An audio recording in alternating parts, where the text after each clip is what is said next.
जय श्री कृष्ण। हम लोग सुन रहे हैं भगवत गीता।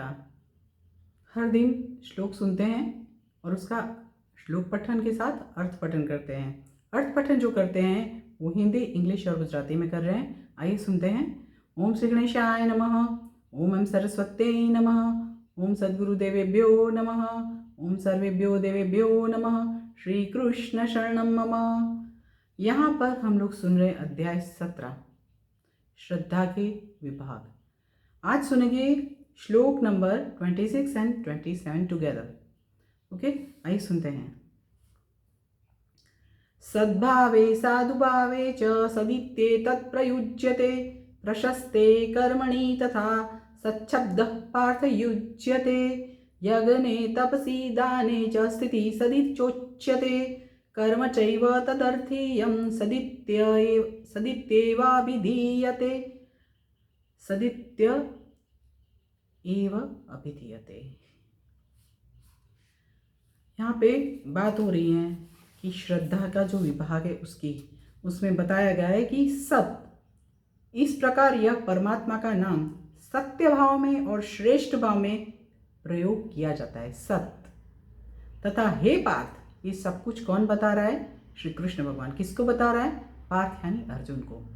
तथा हे पार्थ, उत्तम कर्म में भी सत शब्द का व्यवहार प्रयोग किया जाता है तथा यज्ञ, तप और दान में जो स्थिति है वह भी सत इस प्रकार का कही जाती है। और उस परमात्मा के लिए और उसी परमात्मा के लिए किया हुआ कर्म निश्चय पूर्वक सत ऐसे कहा जाता है। सत्कर्म, सद्धन, सत्संपत्ति, सद्विद्या, सद्बुद्धि, सत्य भाव और श्रेष्ठ भाव में उसका प्रयोग किया जाता है। हिंदी में भी बता दिया, चलिए इंग्लिश में बता देती हूँ।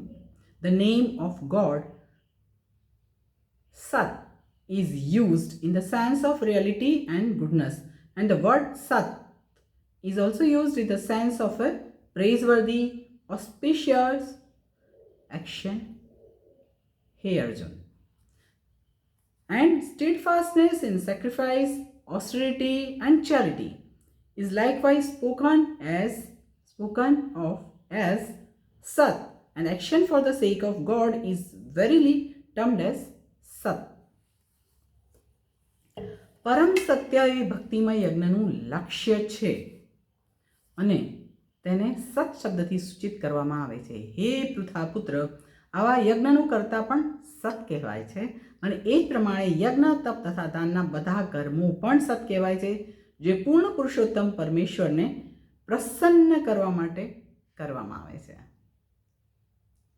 Hope you will understand and you will like to listen to this. चलिए इससे आगे कल जो श्लोक सुनेंगे वो अध्याय 17 का अंतिम श्लोक नंबर 28 रहेगा। चलिए अभी मैं बोल रही हूँ, वो आप भी बोलिए। श्री कृष्ण शरणम मम, श्री कृष्ण शरणम मम, श्री कृष्ण शरणम मम। जय श्री कृष्ण।